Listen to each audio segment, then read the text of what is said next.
Welcome sa second episode ng ating podcast. Hanggang ngayon hindi ako nakakapaniwala na nagpa-podcast ako. Hindi ko naisip na gagawin ko to someday. But eto na. Naniniwala ako na makakatulong to sa inyo. So kung meron kayong extra time or kung nagto-training kayo ngayon, I hope pinapakinggan nyo to. And sigurado ako na hindi ko sasayangin yung oras nyo. So anong pag-uusapan natin ngayon? Ang gusto kong pag-usapan sana is about endurance sports and meditation. So, paano nito nabago yung buhay ko at yan ang gusto kong share sa inyo. Sigurado ako malaking tulong kung maiintindihan nyo or susubukan nyo unawain yung sinasabi ko. So, when I say endurance sports, ibig sabihin nito, hindi lang about sa running or cycling. Kahit anong sports na napupush yung limit nyo or kailangan nyong i-endure yung paghihirap, we can call it endurance sports. So, iba-iba tayo ng sports, but I'm talking endurance sports in general. Para sa akin, ang pinaka-importante is running kasi nga design tayo para tumakbo and running is para sa lahat. Like kahit sino pwedeng tumakbo, mas natuto ka pang tumakbo bago ka maglakad. 'Di ba pag bata tayo, baby steps pero laging patakbo. Hindi siya palakad. So naniniwala ako na una pa talaga tayo natutong tumakbo kaysa maglakad. So, design talaga tayo para tumakbo. But most of us, hindi na makatakbo or pinabayaan na itong skills na to. Baliwala na lang. Iba, pwedeng mag-bike, pwedeng mag-rowing or paddleboard or kung ano-ano pa. Hiking, even walking is pwedeng consider sa endurance sports.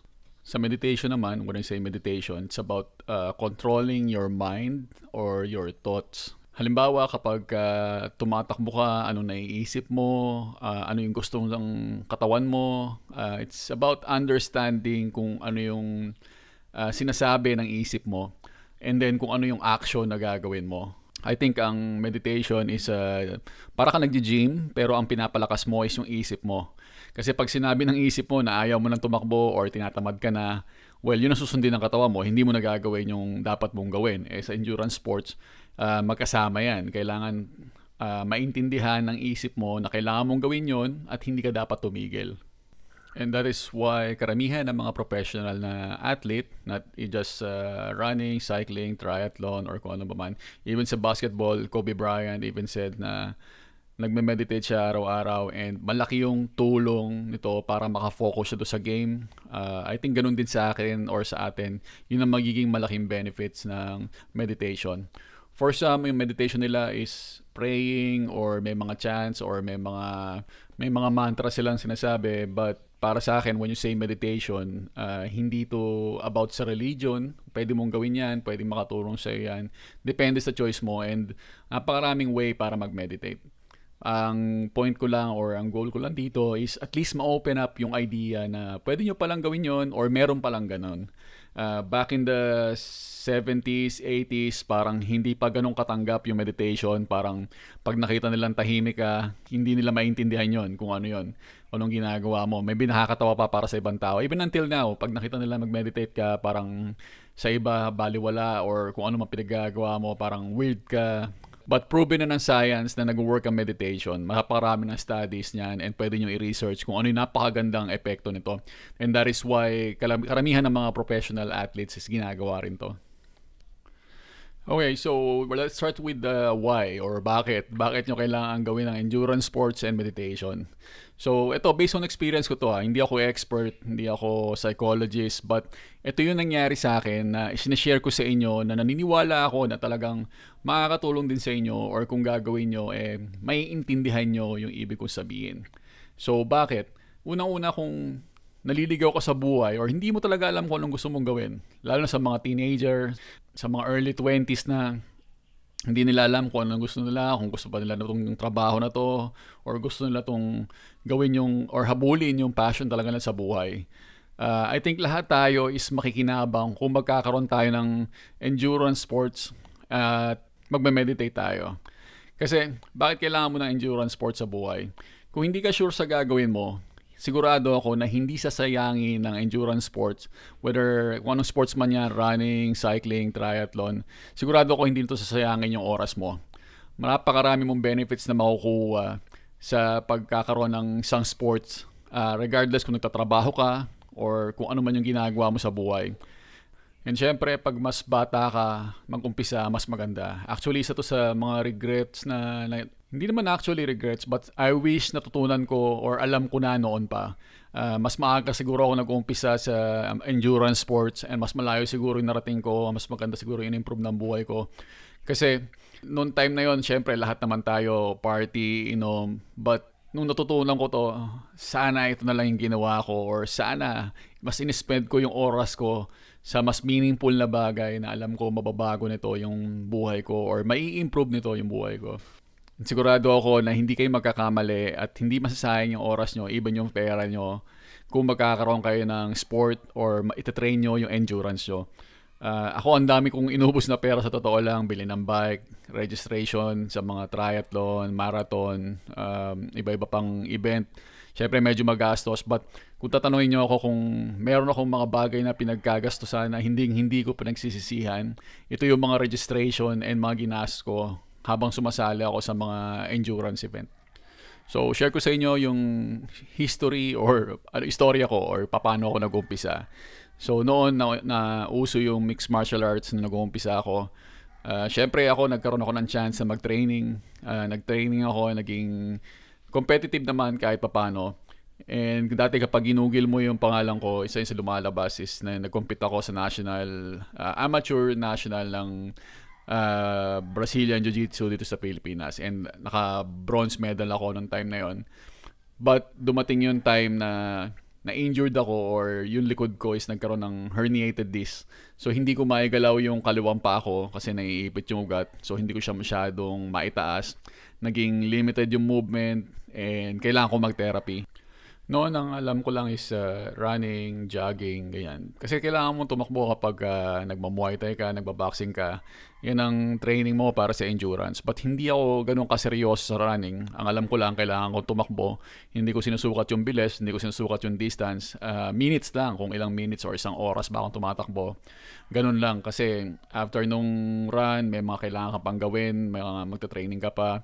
Yun nga, after nung ma-injured ako, hindi ko na pwedeng gawin yung mga wrestling na training, yung mga buhat-buhat kasi nga baka sumakit yung likod ko and magta-therapy na naman ako and syempre magastos yun. Nakita ko yung running na pwede naman pala para sa akin. So nagta-therapy ako and then ang gusto ko pa rin maging active gusto ko ng active na lifestyle. So ang ginawa ko is nag-focus ako sa running. Ang kauna-unahang event na sinalihan ko yung Run for Ilog Pasig. I think nag 5K kami doon. And doon nag-uumpisa sa akin na okay pala tumakbo, na medyo siseryosohin mo.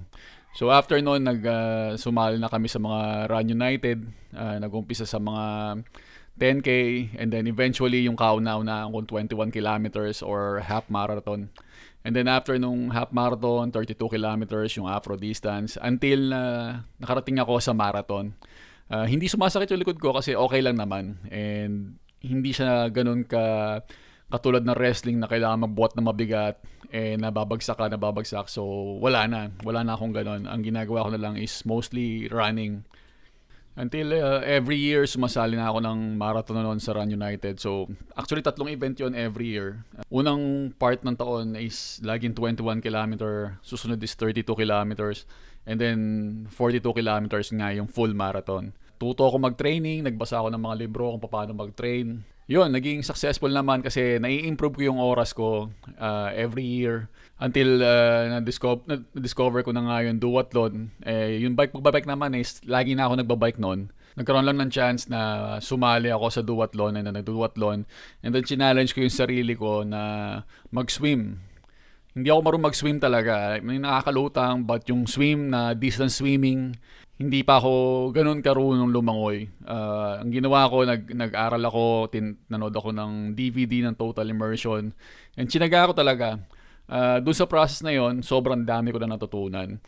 Naubos yung time ko sa mga bagay na hindi naman importante dahil yung priority ko is mag-training. Minsan, kinikwestiyon ko rin sarili ko, bakit ko ba ginagawa to? But every time na matatapos yung event or makakakaroon ako ng magandang result and nag-i-improve yung health ko, doon ko nasasabi na hindi sayang yung mga oras at pera na inubos ko. So, nung natuto na akong lumangoy, doon nag-umpisa na sumali ako sa sprint distance na triathlon, yung swimming pool lang. Akala ko malulunod ako kasi hindi siya ganun kadali talaga yung swim. It will take time.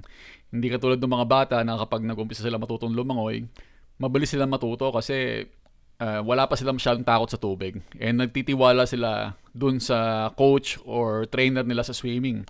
Unlike pag adult ka na, katulad ko, nag-umpisa ako lang mag-isa. Kinokorek ko lang yung sarili ko, walang nakatingin sa akin. Andun yung feeling ng takot na pwede ka malunod and paano pag open water na. So lahat yun, nilaksan ko yung loob ko. Dumating na yung time na sumali na ako sa open water. And ang unang open water na sinalihan ko is Bataan International Triathlon. Medyo, syempre, takot pa ako sa tubig. But okay naman, natapos ko naman yung event. Tapos sumali na ako sa Mount Mayon Triathlon. I think 2 taon ako sumali doon. Every year pumupunta kami sa Legazpi City, Albay. Nagkaroon na rin kami ng sariling grupo, yung Etibac Tri Team, mga taga Cavite na nagta-triathlon. Till na-decide na kami na sumali sa Ironman 70.3 sa Subic. So itong event na to, talagang binlock ko lahat ng schedule ko. Wala munang party, walang nanlalabas-labas. And sineryoso ko talaga siya kasi mahal na registration eh. I think it's around $300 noon time na yon. But mas mahal na ngayon. So syempre sayang naman kung sasali ka sa event na yon tapos hindi ka magte-training. Ang mangyayari sa'yo is pag na DNF ka or bawa swim pa lang, hindi ka na umabot sa cut-off time. Kasi may oras yun eh. Bibigyan ka lang ng time na kailangan matapos mo yung swim. And then pag hindi ka umabot doon, hindi ka na makakapag-bike. And then hindi ka na makakapag-run. So sayang naman. So para sa akin na hindi biro yung pera, ang ginawa ko is nag-training ako mabuti. In-improve nito lahat sa akin, sa sarili ko. And masaya ako sa result kasi sa buong grupo namin, ako yung halos hindi talaga marunong lumangoy. I'm happy to say na nauna ako makatapos kahit sa grupo man lang namin. And I'm looking forward sa susunod na 70.3 kasi sigurado ako i-improve ko yung oras na nagawa ko nung unang beses akong sumali. But yun nga, sobrang mahal na registration. Medyo hindi siya makatotohanan para sumali sa akin every year, but hindi ko sinasarado yung story ko na yun na tumigil na ako. Gustong gusto kong makabalik and gustong gusto ko makasali ulit sa Ironman and hopefully magawa ko yung full Ironman distance na 3.8 km swim, 180 km bike, and 42 km na run. Alright, and now let's talk about meditation naman. So, paano ko nag-umpisa sa meditation? Naalala ko nung nag-mixed martial arts ako, nag-muay thai ako, kapag may sparring or may kalaban ka, kinokontrol mo yung paghinga mo na maging relax ka lang, na huwag ka magpanic kahit anong mangyari. Hindi ko naisip na meditation yon. And then, nag-install ako nung app na Headspace. Hindi ako sponsored, pero totoo, nagbayad ako noon and hanggang ngayon, nire-recommend ko sila actually. Kasi itong may-ari ng Headspace na app is dati siyang Buddhist monk or may katungkulan talaga siya and nag-aral talaga siya paano mag-meditate and then inalis niya yung part na religion na para mapakinabangan siya ng lahat ng tao. So yung Headspace, ginagamit siya ng mga NBA player, NFL player, mga iba pang professional na athlete. Even Nike is endorsing this Headspace app na kasi nga talagang nakakatulong talaga siya and I can say na nakatulong siya sa akin. Paano siya nakatulong sa akin? Una sa mga interview nung nagtat-apply ako ng trabaho. Every time na mag-apply ako ng trabaho, syempre kinakabahan ka. So ang nangyayari is kapag ina-apply ko yung natutunan ko sa pag-meditate is kumakalma yung sarili ko or mas nagiging relax ako. And kapag relax ka, hindi ka nagpapanik, mas masasagot mo lang ayos yung mga tanong. Mas maiisip mo lang ayos yung sagot mo. Kasi once na magpanic ka, wala kung ano na makasagot mo, kung ano na masabi mo, and pwedeng ma-mess up siya. So, nag-work siya sa akin kasi almost lahat naman ng in-applyan ko pag in-interview ako is nakakapasa naman ako. And during the training ng mga marathon, triathlon, kailangan mong pakalmahin yung sarili mo na kahit pagod ka na, is kailangan pa rin gawin. Sa totoo lang, mas mahirap yung training eh. Kung susundin mo talaga yung proper training, mas mahirap mag-training kaysa dun sa event mismo. I think ganun talaga sa mga sports eh. Mas kailangan mong paghirapan yung training para pagdating nung araw, nung event na yon, madali na lang sa'yo. Hindi naman masyadong pipilitin yung sarili mo na kailangan mong takbuhin to, kailangan mong tapusin to kasi kulang ka sa oras or kailangan pambilisan. Kung naghanda ka or sinunod mo yung tamang training para dun sa event na yon, hindi na mangyayari yun eh. Ngingiti-ngiti ka na lang, i-enjoy mo na lang. Magiging mas masakit siya sa katawan, pero yung isip mo is nakangiti kasi alam mo na eto na yung pinaghandaan mo, eto na yung pinagpaguran mo for 16 weeks, eto na yon. I can say na hindi mo magagawa yon kung yung isip mo is palipad-lipad, like let's say, gusto mo mag-party, gusto mo makipag-inuman, the next day meron kang training or meron kang kailangan gawin na program. Hindi mo siya magagawa kung susundin mo yung isip mo na dapat tumambay ka lang or dapat ganito ka lang pag nagpatalo ka sa isip mo. And doon papasok yung meditation kung bakit mas magiging successful ka sa endurance sports kung yung isip mo is malakas din. Sabi ko nga yung meditation is para siyang gym or pagpapalakas ng isip. So kapag sumunod yung isip mo, kapag na-control mo yung isip mo, susunod naman yung katawan mo. And doon ka magiging successful pagdating sa kahit anong endurance sports na papasukin mo. So ano pa mga naging benefits sa akin kung after nung pagsamahin ko yung dalawa, yung endurance sports and meditation, ang mga naging benefits sa akin is pinakamalaki talaga is na-discover ko yung veganism. I think discovery is part of it, pero dahil mas strong na yung pag-iisip ko nung sinabi ko na hindi na ako kakain ng karne, after ko manood ng mga documentaries, after ko manood aralin yung mga studies, bigla na lang sabi ng isip ko, wag ka nang kumain ng karne, and nagawa ko siya. So, siguro dahil meditation, nakatulong siya na makontrol ko kung ano yung kakainin ko or ilalagay ko sa system ko. And which is sobrang hindi ko pinagsisihan. Nasabi ko sa sarili ko, sana kung alam ko to noon pa, matagal ko nang ginawa. Kahit nung teenager pa ako, kung naintindihan ko to, matagal ko nang ginawa yung pagiging vegan. So dahil siguro sa meditation, dahil mas strong na ako mag-isip, hindi na ako natutokso sa mga pagkain na let's say pakitaan mo ako ng mga lechon or kung ano mang pagkain na nakasanayan na natin. Dahil kaya nga ng isip ko na i-endure yung pagta-training, pagko-compete or pagsasagad ng katawan ko sa paghihirap dahil nga sa sports or sa endurance sports. Madali na lang para sa akin na kontrolin yung kakainin ko. I think yun ang number one na naging benefit sa akin ng pagkakaroon ng strong na pag-iisip dahil sa meditation. Ano pang isa naging benefit sa akin ito is mas naging healthy ako. Masasabi ko sa age ko ngayon, mas healthy ako kaysa nung mga early 20s ako dahil nung time na yun medyo mataba ako and kain lang ako ng kain. Hindi ko makikita yung purpose ko kung ano talagang gusto kong gawin sa buhay. Nag-exist lang talaga ako. But nung pinagsama ko na tong endurance and meditation, lumabas kung ano talaga yung purpose ko, kung ano talaga yung gusto kong gawin sa buhay. And mas nagkaroon ng direksyon yung buhay ko.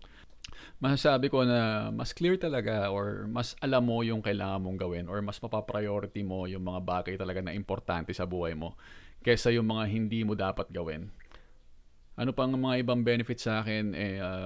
Yun nga, mas confident ako ngayon. Alam ko na meron akong yaman sa sarili ko, hindi man material na bagay, but yung endurance ko is mas malakas or above average. So alam ko na kapag let's say may emergency or may kailangan mong tumakbo or kailangan mong gawin, meron kang power meron kang kakayanan. Unlike na ibang tao na parang pag nakita nila na kailangan mong tumakbo, parang hindi ko kaya, masyadong malayo, or kaya ko magbike ng maghapon or 24 hours na tuloy-tuloy. Meron kang power So mas confident ka humarap sa mga tao. It's not about pagyayabang mo kung ano yung kaya mo, but alam mo deep inside na may kakayanan ka and hindi mo kailangan patunayan sarili mo sa bawat tao na makikilala mo. Isa pang naging benefit sa akin ito is syempre, pagka sumasali ka sa mga gantong event, masakit sa katawan. Physical na masakit talaga, pinupush mo yung limit mo. And kapag na-control ng isip mo na hindi naman masakit nasa isip mo lang yan. For example, masakit na yung tuhod mo sa kanan. Ang ginagawa ng meditation, ang natuturo sa'yo nito is mag-focus ka doon sa kaliwang tuhod mo, yung hindi masakit. Bakit mo pakikinggan yung masakit kung hindi naman masakit yung kabila? At alam mo naman na hindi naman to seryoso, normal lang yan dahil pagod ka na, dahil tumatakbo ka na ng 3 oras and parating na yung finish line, matatapos din naman yung event. So syempre sasabihin ng isip mo na mag-focus ka sa ibang bagay, nakakahinga ka naman na maayos, hindi ka naman hinihingal, it's just may masakit sa'yo, but matatapos mo rin naman yan. Pwede mo tong i-apply sa buhay. Let's say may nangyayari sa iyong problema, pwede ka mag-focus dun sa problema. Siyempre, feeling mo ang lungkot-lungkot mo or ayaw mo na or kung ano-ano na naiisip mo.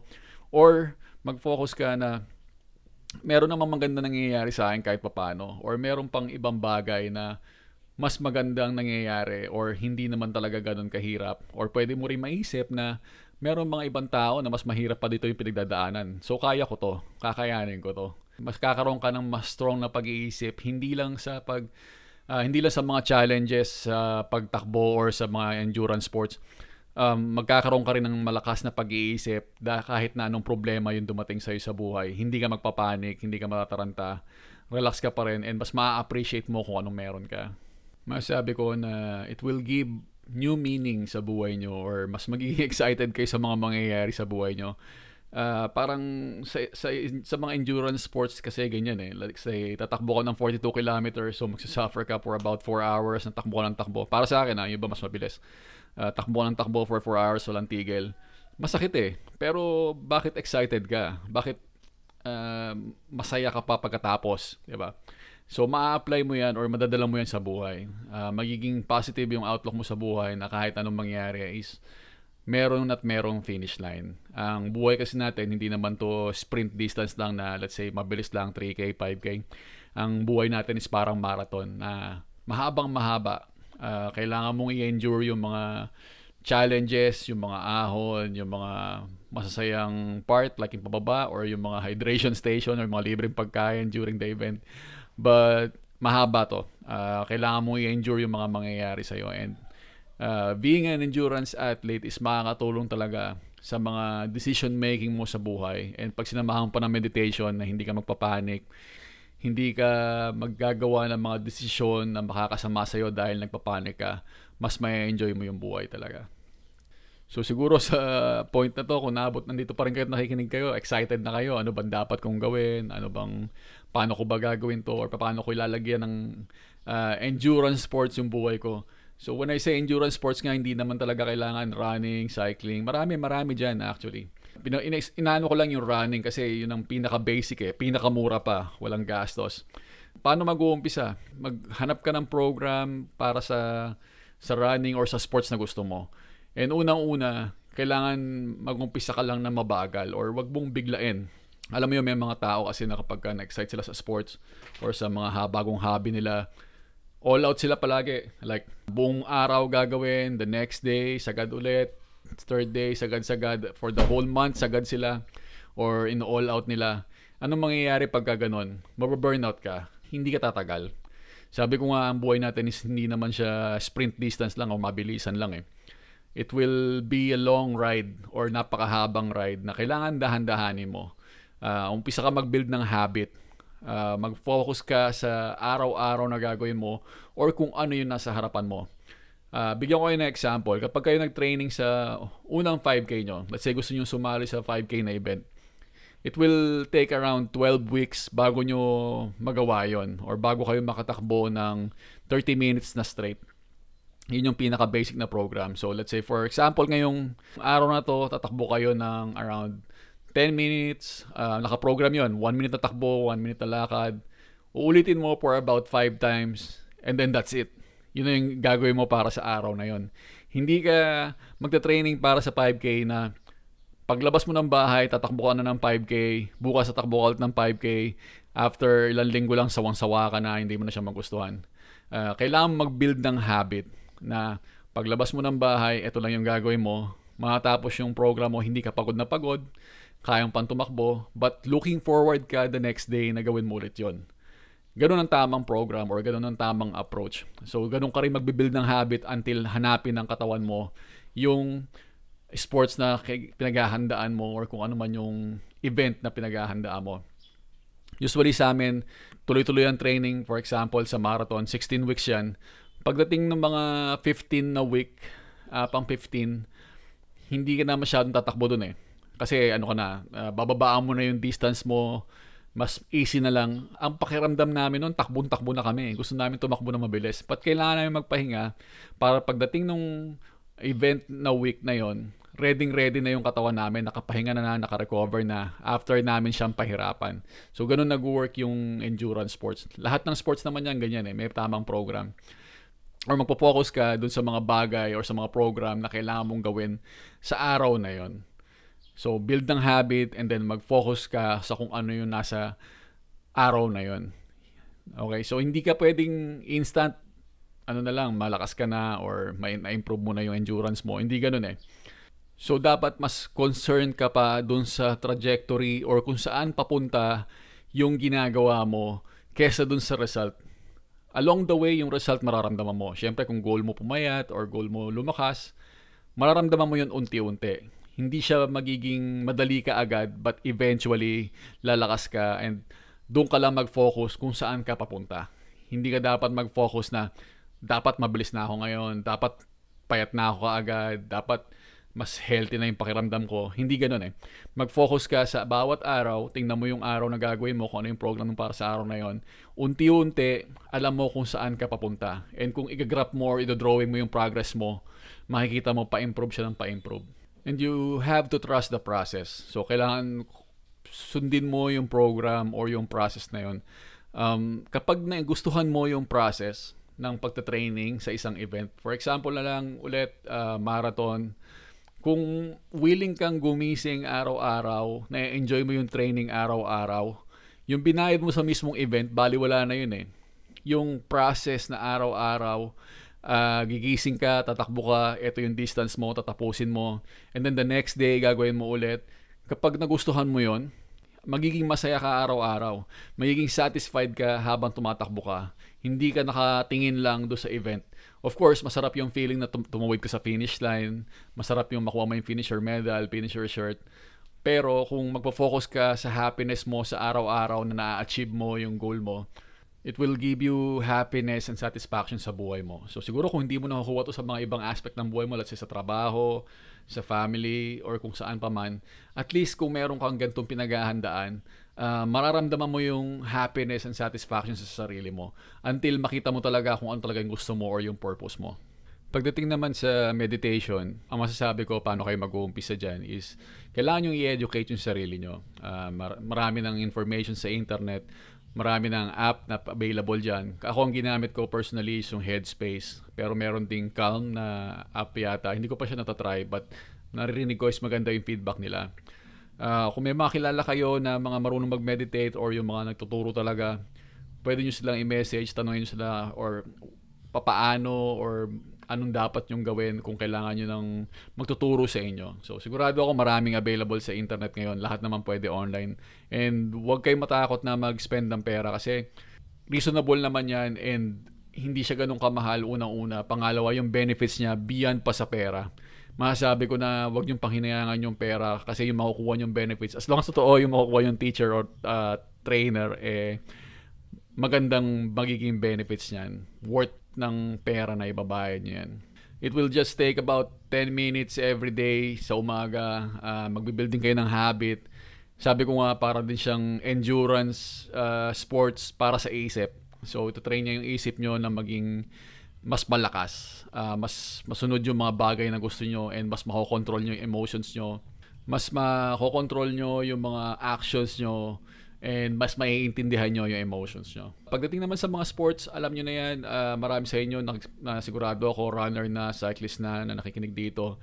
Yung iba sa inyo pinakikinggan to habang nagta-training, sigurado ako. Para sa mga hindi pa nakakaalam, kahit anong endurance sports, even walking, kung overweight ka, sobra kang overweight, mag-umpisa ka maglakad. Pero mas marirecommend ko na mag-bike ka, get a mountain bike kasi mas maganda sa mga joints yon kapag sobrang overweight. And have a program, trust the process, maniwala kayo, ma-achieve nyo yung goal nyo, mas magiging healthy kayo, mas makikita nyo yung purpose nyo, mas magiging maganda yung buhay nyo if pinagsama nyo yung endurance sports and meditation.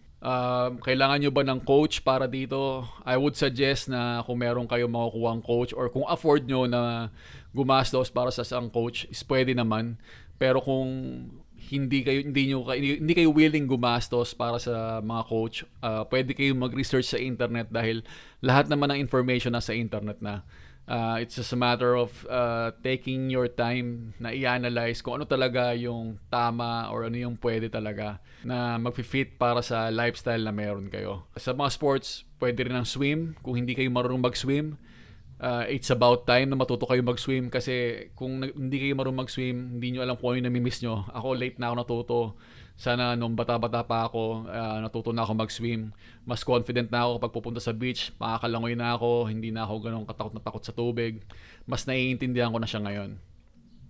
Motivation, isipin yung mga motivation nyo is yung para sa pamilya nyo. Kung may improve mo yung buhay mo, may share mo to sa mga member ng family mo, and pwede kang maging inspiration ng kung may anak ka, ilulook up ka nila sa mga ginagawa mo, mas irerespeto ka nila kung nakikita nila na okay yung ginagawa mo kaysa sa mga bagay na hindi maganda, like for example, mag-inom lang, tumambay, manood ng TV, mag-scroll sa cellphone, wala naman nangyayari, nauubos yung oras nyo, hindi nyo namamalayan, ang laki ng oras na inubos nyo, no? Basta yung pinaka-importante dito is magkaroon kayo ng student na mindset. Na isipin nyo kung hindi nyo alam yung isang bagay, maging open kayo na willing kayo matuto, na gusto nyo matuto. Sabi kasabihan nga na when the student is ready, the teacher will appear. Sabi yan ni Buddha. So, I think totoo yan. Kung willing ka matuto, maraming teacher na pwede magturo sa inyo. And after ng lahat ng yan, pag napagsama-sama nyo na anong kasunod, look for an event. Look for a 5K run, or sa ngayon, siyempre dahil pandemic, limitado pa, but pabalik na yung mga event. Sumali kayo sa mga event, mag-sign up kayo. Look for a 5K, 10K, marathon, half marathon, duathlon, triathlon, napakaraming event dyan.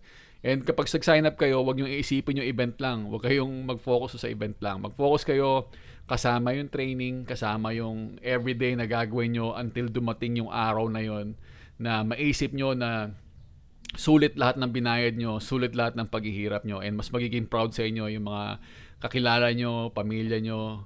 Yung goals ay magandang magandang guide yan para magkaroon ng direction.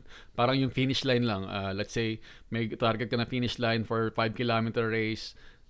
Maganda yan kasi nakaset na yung direction mo na tatapusin mo yung race and dun ka papunta. Pero yung buong process na magta-training ka, gigising ka araw-araw, yun yung magpapabago sa buhay mo and mas magiging masaya at meaningful ang buhay mo.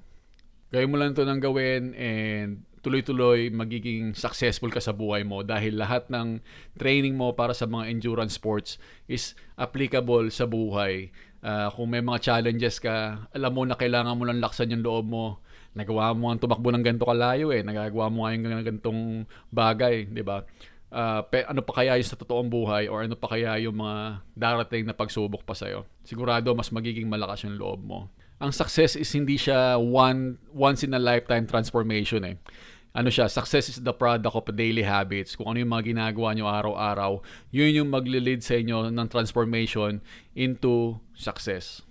Karamihan ng mga pinaka-humble na taong kilala ko is mga endurance athlete. Pag nakausap mo sila, alam mo na napaka-humble nila. Siguro dahil din sa sports na ginagawa nila na alam mo na hindi ikaw lagi yung pinakamalakas, na ang una mong competition is yung sarili mo. Magawa mo muna yung mga bagay na yung bago mo i-compare sa ibang tao. So hindi naman mahalaga yung sasabihin nila, hindi naman mahalaga yung isipin nila. Importante yung progress mo. Ako, para sa akin, yun ang natutulan ko Hindi ako nagkiklaim na ako yung pinakamalakas, ako yung pinakamabilis. Dahil pagdating ng event, ang una mong kalaban yung sarili mo. Yung mga laging merong mas malakas sa'yo, kahit ikaw pa yung pinakamalakas na endurance athlete, napakadami pang mas malakas sa'yo. So I have to share this story na merong isang gym instructor na sumali siya sa mga marathon. So siguro nakakapag 10K siya, half marathon. And then naisipan niya na sumali lang bigla, walang training.